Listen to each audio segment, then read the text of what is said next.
What is up, everybody? Welcome back to another edition of the Sheehan Show here on Sherdog.com, and today we're looking for the top 5 bets of the week in the world of mixed martial arts. There is, do you know what? It's actually a very good fight night card. I know it's the last UFC card of the year, and we had a big pay-per-view the week before, but actually, do you know what? Reading through the card this week, it is actually pretty good, and that's something we don't get to say too often these with UFC fight night events. It's very hard to get me excited for them, but I am excited for this one. It is a very, very good card from top to bottom, and there's an exceptional KSW card as well, especially in the main event, which I will have a bet for today. So yeah, great stuff out of that. We have then probably no betting show next week because it's going to be Christmas week and there's no shows on, so I don't know, I'm just going to pluck bets up, but we'll be back with the betting show the week after then, because there is the last couple of shows of the year, Bellator versus Risen and Cage Warriors, and hopefully on Christmas week there will be bets up for them. We'll pluck them out of somewhere anyway, we'll get bets for them, and we will talk about them as well. Quick recap of last week's bets. Only the one, unfortunately. Rafi and Stats came in at minus 138, which was a good bet there, even though that was close enough as well. But I think just despite Douglas Crosby's best efforts, we got the right winner there. Magomedov, that was probably the worst one of the week. He got destroyed by Pachimik's great win for him there. Pimblett by submission. He almost got in the second round, not quite. The Till fight going to a decision. Again, narrowly, but Till got an injury, and we know how that happened. And then Blachowicz by decision was the FLIER of the week, and that so very nearly happened. I think a lot of people obviously had it for Ankalaev. It was a close fight, though, no doubt about that. So yeah, only one from last week, but I think very unlucky with at least 2 of them there. So we go again, and as I've been saying for the last while, I don't know why, but I think the last 3 pay-per-views in a row have kind of I think I've only got like 2 bets in the last 3 pay-per-views in a row. It's been even worse than that, maybe. It's not been good, but the fight nights have been doing well, and lately, and we're going to bounce back. 2023, that's our year with the betting. But as always, please bet responsibly. Don't bet more than you can. Don't go mad. Don't do anything like that. And yeah, let's get into the bets. I suppose the James Krause situation as well, just to mention it. Dana White talked about it this week. Look, we've mentioned it 3 or 4 times before, and obviously I mentioned it last week and kind of gave the update on it. Dana White this week was asked about it, and I think just here, rather than getting into the breakdown of it, because I know other people have done it on the website and I've done it as well here a little bit before, but the fact that Dana White is taking this so seriously and speaking about it in such a serious manner is actually very unusual for Dana White. Like, he usually only speaks about things in this sort of fashion in press conferences and things if A, it is very serious, or B, he wants to really like make a point about saying something for something that's actually not that serious. But this is, you can tell, he was getting annoyed by the question because he's annoyed by the situation. I think it was Mike Bond asked him the question. I don't think he was like annoyed at Mike Bond or anything like that. I think he was annoyed at like, I can't believe we're in this situation. It looks really, and he said like, oh, it looks really bad and everything like that. So, you know, and this week as well, I think that, you know, there's been reports out there that James Krause is kind of selling his gym and, you know, kind of divesting all the funds in his different entities. I think there was a promotion as well that he had his name on, and, you know, that's his name has gone off that and different things as well. So this is really, really serious and absolutely massive, stemming obviously from the Derek Minor fight. I'm very interested to see what the outcome of this is going to be. Do you know what? I'm actually surprised that we haven't heard something more concrete already. Now, I think there's no idiots out there. I think we can probably divulge or probably disseminate what's happening here, you know, due to what's happening here, if you want to put it that way. All the small things probably add up to something sort of big, but I'm surprised that we haven't had like an official word from anywhere or anyone about this, and that's, I think, the next step, honestly. I really think that's the next step. There's a lot of people doing very good analysis of this, especially on Sherdog and other places as well. And I suppose I've said it a few times now, but we wait kind of with bated breath to get an announcement either from authorities, from the UFC, from the athletic commissions, and from, I suppose, the betting organizations like we've seen in Canada and beyond about this. So very interesting times ahead. Very, very, you know, we saw, even John Anik mentioned on the broadcast this week, we saw there's, you know, the fighters say like Brandon Moreno and others who are training at James Krause's are going to have to train other places and things like that. Even for my own, you know, Irish crew here, James Gallagher's out there. I'm not sure what the situation was with him. Like, is he going to have to train somewhere else? Is he going to have to come back to Ireland and train? I don't know the situation. It's a it's a situation that touches all sides of MMA. You know, from betting shows like this to the betting in the sport to the fighters to, you know, obviously having James Krause as your cornerman and other people just where you train in general. It's a massive, massive story. So I will definitely try to keep you updated. And, you know, a lot of people, I meant to mention it last week. People kept saying, oh, the MMA media are shying away from this story and they're not talking about it and all. I'm not sure if that's true or not for the whole MMA media. I can't speak for everyone, but I've mentioned it now like 4 or 5 times, and as I'll say it again, Sherdog has done a great job for me on it with Patrick over in his show, doing it, and other people in other places talking about it as well on the website. It's a situation obviously that everyone's kind of looking at and going, what is going to happen here? Like, what is the outcome it is going to be? And have the MMA media done a great job in this? I wouldn't say great. Have they done a bad job? I wouldn't say that either. You know, I think it's a very, very tough one. Like, we've never had anything like this before. And that's always tough. Like, I know as someone who was covering the sport in Ireland, you know, just was planning, you know, write UFC articles and do a couple of podcasts, you know, for the foreseeable future. And then Conor McGregor arrives. I'm like, oh, my world has changed. So that can happen in MMA, and it's happened here as well. So as I said, we wait and we see how things are going to go here. Let's get into the bets for this week. And the first one I'm going for, number 1, bet of the week, Jared Cannonier. Main event in the UFC. I'm starting off there, and I'm picking Cannonier to beat Sean Strickland. Now, I have a couple of reasons for this. A main big one is Sean Strickland last fought on the 7th month of the year. I always struggle with these American dates here when looking at the Sherdog website and other places. It's like, what month is that? May, June, July. And it's only 5 months since that vicious knockout by Alex Pereira. And is that enough time to recover from a vicious knockout like that? I'm not sure it is, to be honest. I'm really, really not sure it is, especially when you're fighting someone like Jared Cannonier. Now, the thing about this is, right, Cannonier obviously fought Izzy, and was it the same card or around the same time anyway?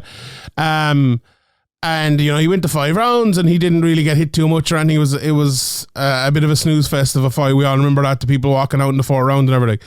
And I think if you look at that fight for Jared Cannonier and you look at his fights before that, I really think he'll be coming out here guns a-blazing.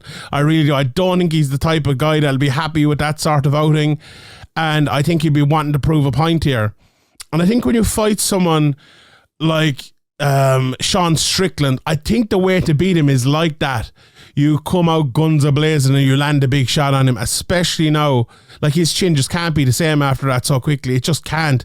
So if you land a big shot, I know this is pure speculation for me, but if you land a big shot on that guy now, it's probably going to be easier to knock him out than pre-Pereira, if you want to put it that way. Now, Strickland, before the Pereira fight, had been looking relatively good on the feet. He's a quirky, weird style. But when you're fighting a guy like Cannonier, now Cannonier sometimes, if he fights just a straight up like technical fight, he is good but not great. If he fights that with a lot of passion, I suppose is the word I'll throw out there behind it, he can be a very, very dangerous, effective fighter. And that's what I think he's going to do here. I think he's, I'll say it again, going to come out guns a-blazing. I think he's going to throw a lot of shots. Maybe, and when I say come out guns a-blazing, maybe not from the very, very start. Maybe it'll take 2, 3, 4 minutes, maybe a round and a half to get in and start swanging. And I think once he does, I think he'll connect. I really do. I think, like, the worst thing that can happen to him here is he gets drawn into like another 5-round jabbing fest like he did against Izzy. But I think Strickland is too kind of, Strickland won't be as smart as Izzy, you know, and he won't lead to as boring a fight as the fight we got against Izzy. You know, he won't be as safe. He will jab, and he'll probably, like, I think Strickland will probably win most of this fight until it finishes. Like, if it goes to decision, I would probably favour Strickland here, unless, you know, his chin is great and he gets knocked down like 5 or 6 times, something like that. But that's the way I kind of see it. You know, I think Strickland will be the kind of, he'll win 80% of the fight, and Cannonier will win 20%. But I think in that 20%, Cannonier might have enough to land that big shot and get him out of there. I just when I look at this fight and I foresee it, it's like Strickland jabbing, trying to pick him off, then making that fatal mistake again, eating a big shot and getting knocked out, or having one shot to rock him, and then the afterburners come on from Jared Cannonier and he goes forward and he wins the fight.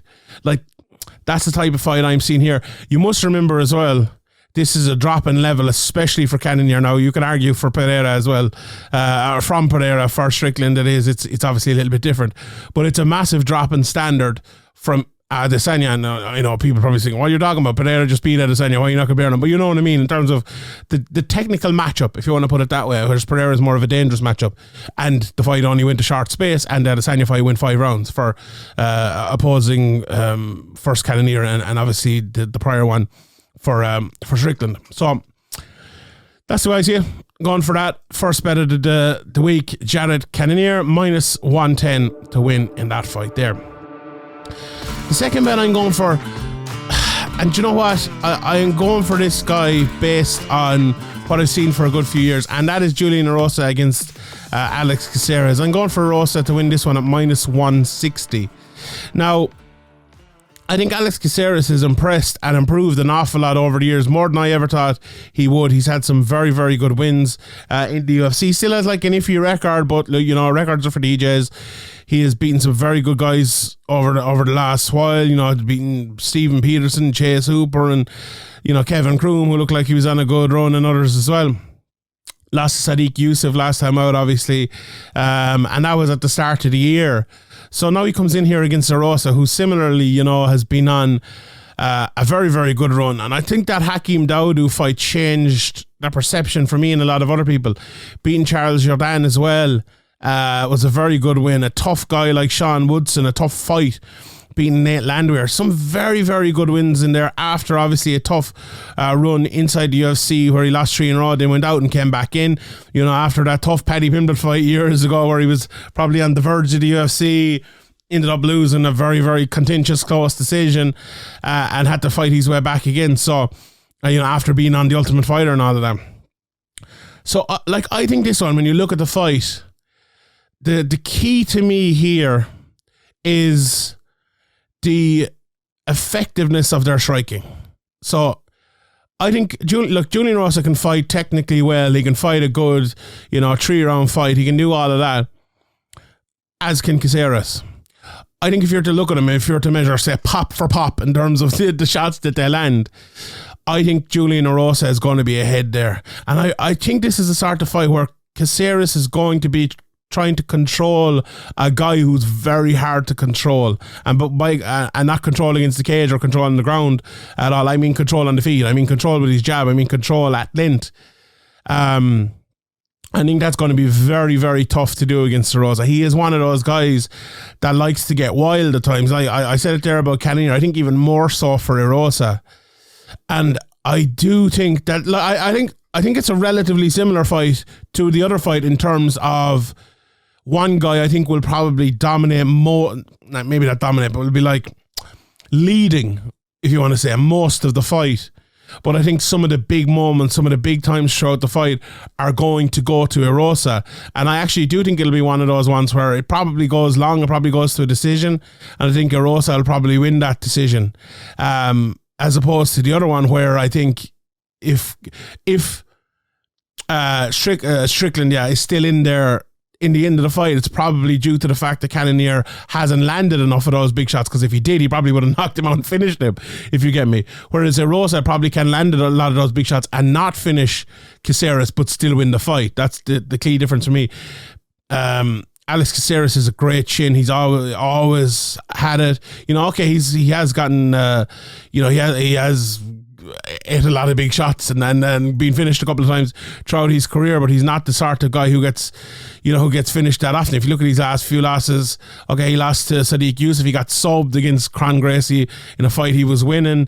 And it was back, when was it? Has he ever been knocked out? He has, back in 2015 against Cisco Rivera was the last time he was knocked out. So that's a long, long, long time ago. And, had he ever been knocked out? I don't think that's the only knockout of his career, I think. So a guy, I think, who will take shots.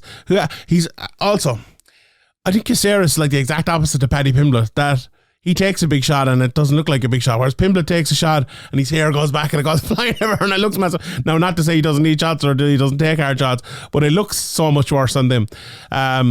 Maybe that's a benefit for Caceres here, but I'm really looking forward to this. It's a real kind of a clash of striking styles, I would say, where one guy is trying to be the more technical kind of straight up fighter and the other one will be that at times, but then we'll try to throw in the flying knees. We'll try to make it wild if there's a break or a clinch or something like that.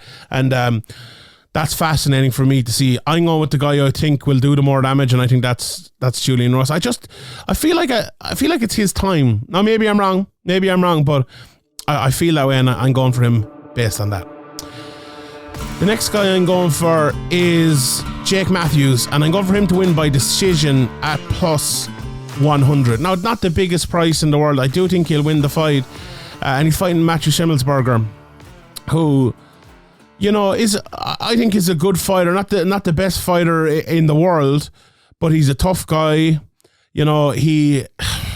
He's been in there with some very, very good, tough guys as well. Look at Alex Morona. Look what he did at the weekend. Look at his career so far. And he's gone to decision with him, went to decision with Chaos Williams. Like, he's been finished a couple of times, but not in the UFC, not since 2018. Only been knocked out once in his professional career. And I think he's the sort of fighter who he hits hard. He can hit hard. He can wrestle. He can strike all around. He's an all-rounded, good, well-rounded fighter. But a guy like Jake Matthews, I think he's a slight level above. Like, you look what he did to Andre Filo. Like, that was some performance. That was somebody. He fought Sean Brady before that. Was doing well for a round and kind of turned in Sean Brady's favour after that. Like, sometimes we look at, MMA mats and we think, okay, Sean Brady, wasn't great in his next fight. Does that look so good? Andre Filo was very good before, wasn't so great after that. Like, do those performances from Jake Matthews actually stand up? I actually think they do. Like, I think Filo, Filo's one of these guys, on his day, he's brilliant. He's really brilliant. Sean Brady, I think, is a future UFC title challenger, maybe even a champion. I think he's that good. I think he's still very young in his career and, came up against the guy in Belal who is at the apex. Like, it felt like, remember when Belal fought Luque the first time and then he fought him the second time, the difference. I think that could be the case for Sean Brady in a few years' time. But on Jake Matthews, those are two very good performances. Okay, the loss to Brady, but the win against Fiallo, two very, very good performances. And do you know what? I think Semelsberger is a step down from those two, if I'm being honest. I really do. Now, the thing is, get him a fight, get him in here before they have, obviously, the Australian card next year. You would expect Jake Matthews to be on that card. And I think he will win this fight. I think it's a sort of fight where, look, if his striking looks as good as it did in that last one, and if he can get off strikes all the time against Semelsberger, look, he could finish him. The reason I've gone for a decision, I just think Semelsberger will. Look, it's almost as if if the Filo fight hadn't happened, it would be an advantage because people mightn't know how good his striking looks now, right? Semelsberger will know how good his striking has looked in that last fight, and I think he'll fight accordingly.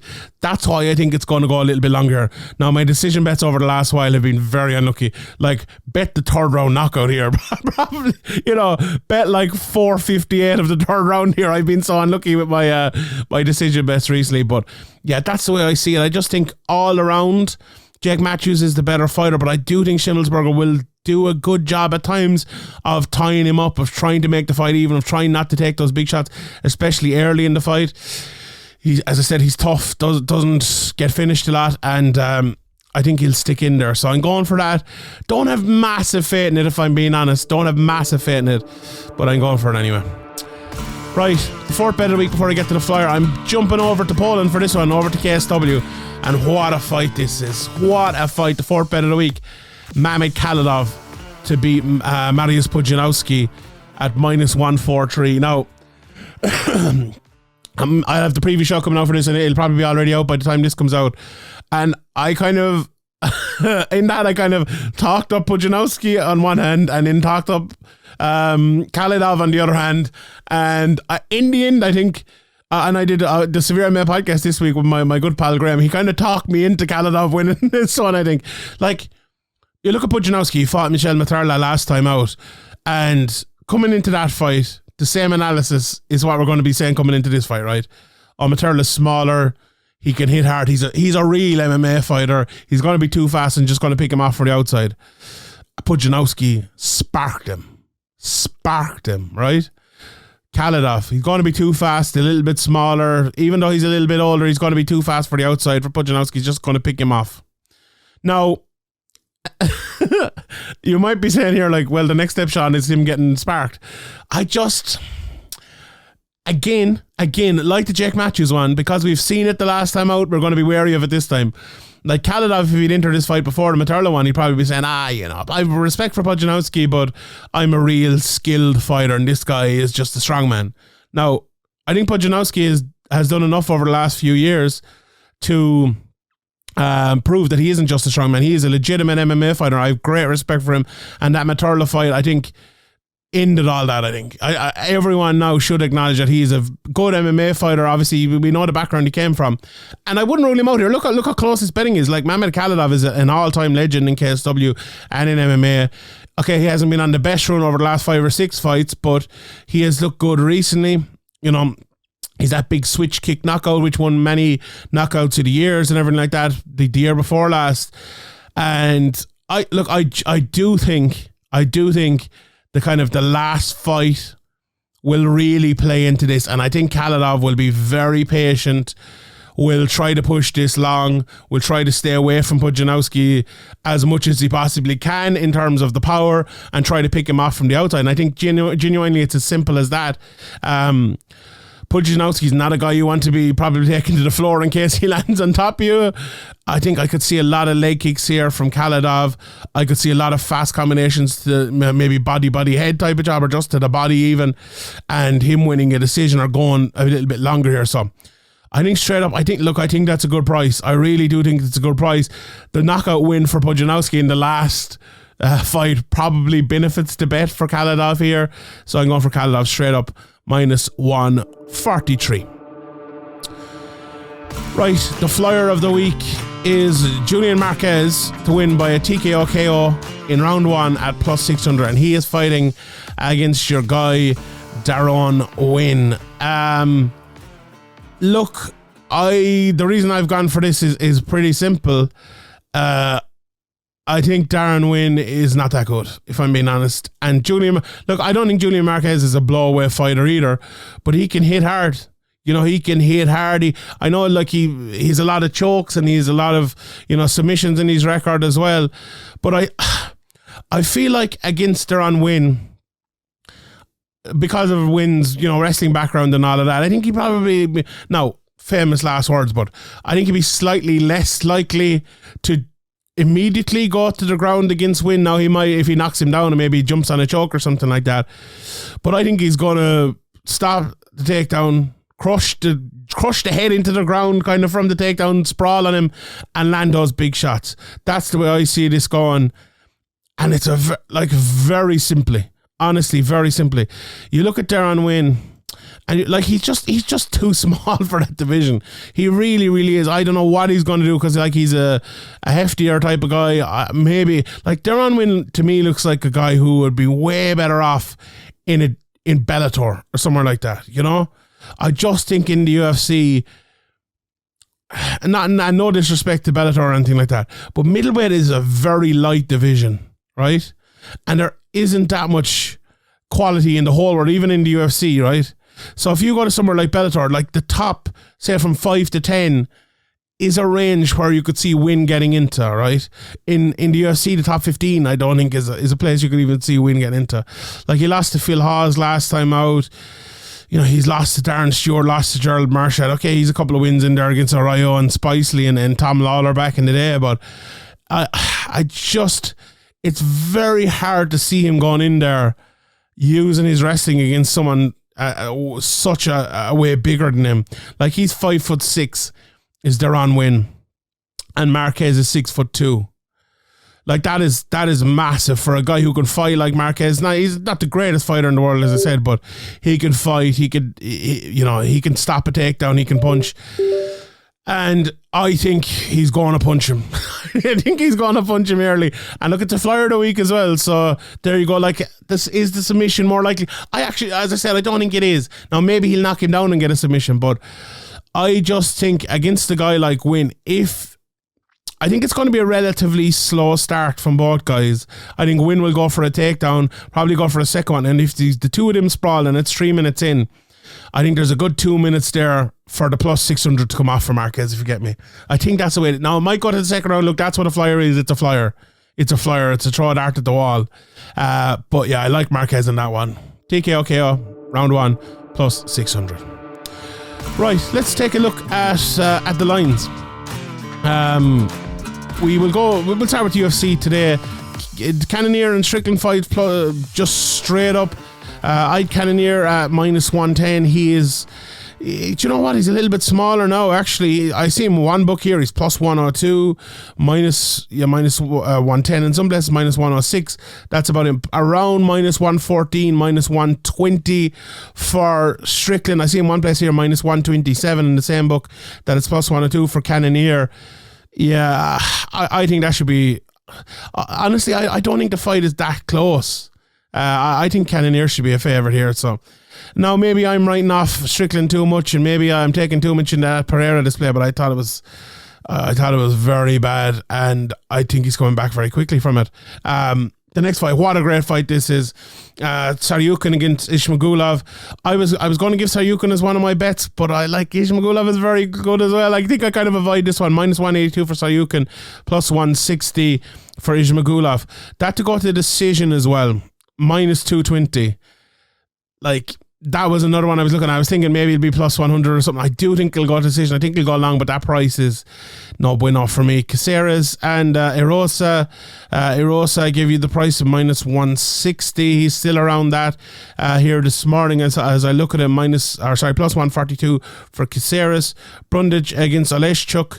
The Brundage is the underdog, plus 230 and minus 270 for his opponent. Kosa and Albazi. Albazi, big favourite here, minus 450-ish. Around plus 300, plus 350 there for Costa. I love this Bobby Green Drew Dober fight. I had Drew Dober down as one of my bets and just about took him out. I love him now, minus 150 over Bobby Green. I don't know why, like, okay, Drew Dober hasn't... He hasn't always had the best results, let's put it that way, but I still think he's a very good fighter. He is getting on a bit, he is getting a bit older, but I like him over Bobby Green at minus 150. Vlismas minus 200, plus 170 for Corey McKenna. I'll go with McKenna there, why not? The Winn and Marquez one, I just gave you the prices for that. Well, I didn't actually. Plus 148 for Winn, minus 168 for Marquez. I can't believe it's that close, to be honest. Now, as I said, I'll tell you again, Marquez isn't the best fighter in the world, but I think he'll win that one. Matthews straight up minus 260-ish area, plus 220 for Semelsberger. Machete is very, very even here. In fact, I think some books have it dead even. Plus 107, I see him here against Rafa Garcia is minus 128. Said Nurmagomedov, I fancy him. Another one is dead even, minus 110 against Kakmaranov. Dvorak and Cape, love that fight. Cape is the favourite, minus 235, plus 200 for Dvorak. Newson against Mazarov. Mazarov, the favourite there, minus 280, plus 235 for Newson. Let's talk about just a couple of the fights at KSW, top 3 fights. Erslan is plus 200 for the title against Shigozev, minus 275. I think that the bookies have it right there. And the same, like this, you can go on, you can watch the preview for this, but the Sebastian against Jacob fight, I won't even try their second names. Very, very close fight. They fought before twice, and I broke them down. So go listen to that preview, and you know that there might be a couple of interesting bets there. Jacob is plus 180, minus 250 for Sebastian Pribska. Sean will be happy with me pronouncing my names like that. And then Khalidov minus 143 plus 115 for Pudzianowski. A price which I think a few years ago people would have been like, what is going on here? Karen McNally as well. Need to mention him. He's minus 120 against the minus 110 Shamid Irzagunev. Whose name I absolutely nailed there. Carl McNally, you might know him. He's an Irish fighter, but he kind of got famous for doing these mad submissions. He went viral a couple of times, and he's a very, very good fighter. The type of guy who, like, I don't think he ever thought he'd get to this level. He did an interview over in Severe May, and he was kind of saying that. He was saying, like, God, I just was kind of fighting, you know, to have fun. And next thing, these things went viral, started taking it more seriously, and now he's at this level, and he's fighting a very good up-and-coming prospect there as well. Emil Mek is on this card. He's an underdog, plus 130 against Andrzej Zerbska at minus 175. So all in all, it's a very, very good KSW card there, and very interesting. Just a quick one as well here. I'm just looking. Glover Teixeira versus Jamal Hill has been made. Jamal Hill the favourite, minus 130 against Glover Teixeira plus 110. So that's very, very interesting. We'll talk about that obviously once it comes up next month. So yeah, there you have it. Those are my bets for the week. Those are the bets for KSW and the UFC. And I'll give you a quick recap of the bets I have. Jared Cannonier minus 110 straight up moneyline bet. Same as Julian Erosa minus 160 to win his fight against Alex Caceres. Jake Matthews to win a decision against Semelsberger plus 100. Mamed Khalidov to beat Mariusz Pudzianowski in the main event over at KSW 77 minus 143. And the flyer of the week, Julian Marquez to knock out Deron Winn in round 1 plus 600. Alright, that is all from me for today. Merry Christmas, Happy Holidays, Happy New Year from everyone here at the Sheehan Show, who's just me basically. Oh, and John Brannigan as well, and Mike Fridley and all the lads. Happy Christmas, happy holidays from everyone at Sherdog. Thank you very much for all the support this year. I really appreciate it, and we'll have loads more shows to come as well. My name is Sean Sheehan for Sherdog.com. I'll see you all next time.